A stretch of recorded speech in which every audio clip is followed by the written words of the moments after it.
Capítulo 24. Se extiende la revolución por todo el país. Actividades revolucionarias en el segundo semestre del año de 1913. A medida que los meses transcurrían, a partir de la expedición del Plan de Guadalupe en marzo de 1913, en todos los lugares de la República aparecían nuevos núcleos revolucionarios. Ya vimos en el capítulo anterior cómo se levantaron en armas los guerrerenses y michoacanos, y antes lo habían hecho los sonorenses, duranguenses y los hombres de la región de Chihuahua. Hacia el noreste había avanzado el general Lucio Blanco, quien, después de tomar varias poblaciones y considerando que la revolución debería empezar a cumplir su programa social, dispuso el primer reparto de tierras a los campesinos, el cual se efectuó a inmediaciones del puerto de Matamoros, Tamaulipas, el 6 de agosto del expresado año de 1913. Justo es recordar algunos nombres de quienes intervinieron en la primera dotación de tierras a los campesinos.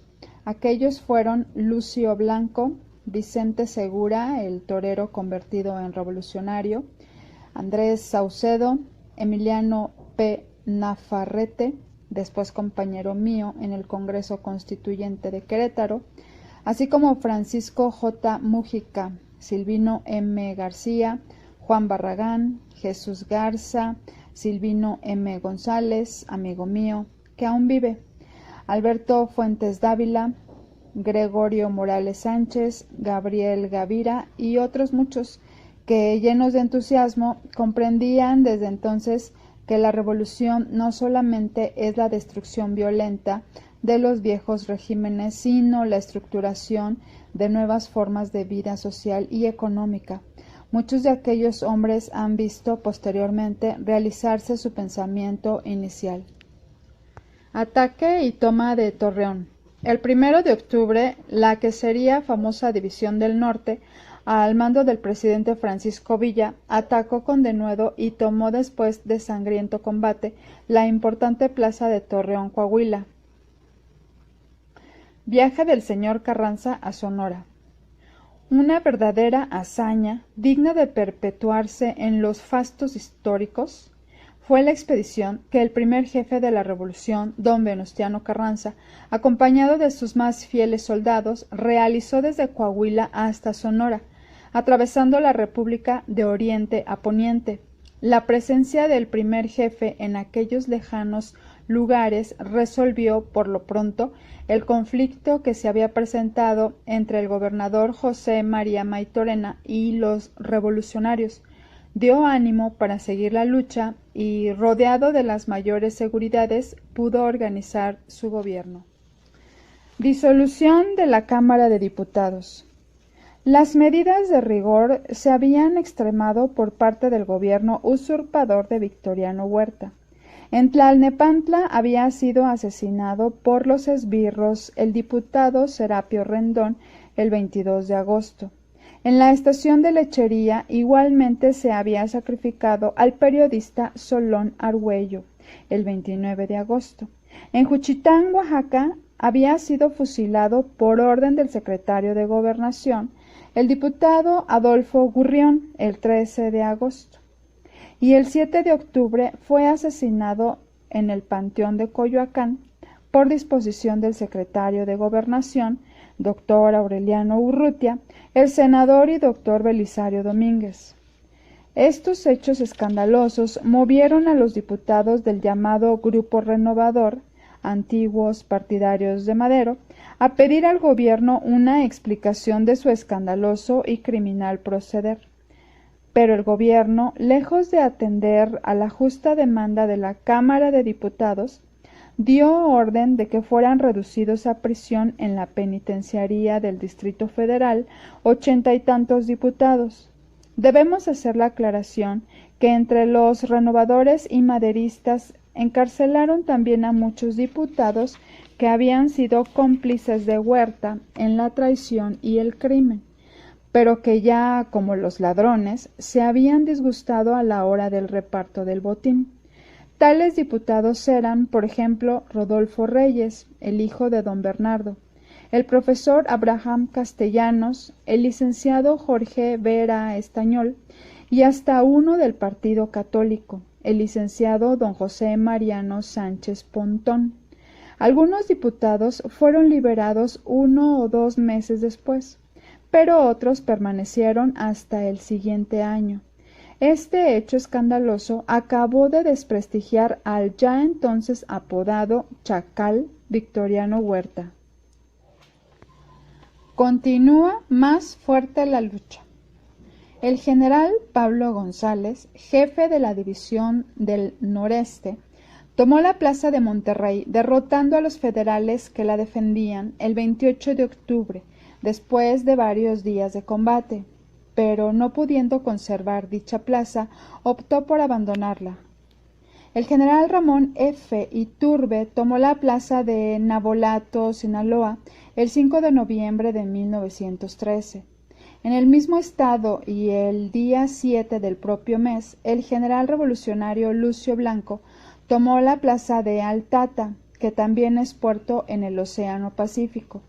El general Francisco Villa ataca el 7 de noviembre la plaza de Chihuahua, defendida por el general huertista Salvador R. Mercado. El 9 de noviembre, el general Álvaro Obregón empieza a atacar la plaza de Culiacán, capital de Sinaloa. Al día siguiente, las fuerzas defensoras de la usurpación intentan hacer una salida, pero son rechazadas por los revolucionarios.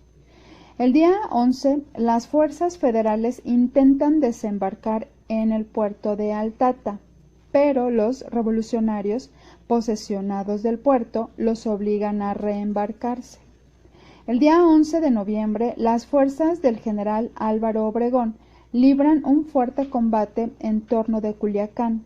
En él sucumbe el valiente Gustavo Garmendia, aquel joven ayudante de Madero que mató a quienes pretendían aprehender a éste en Palacio.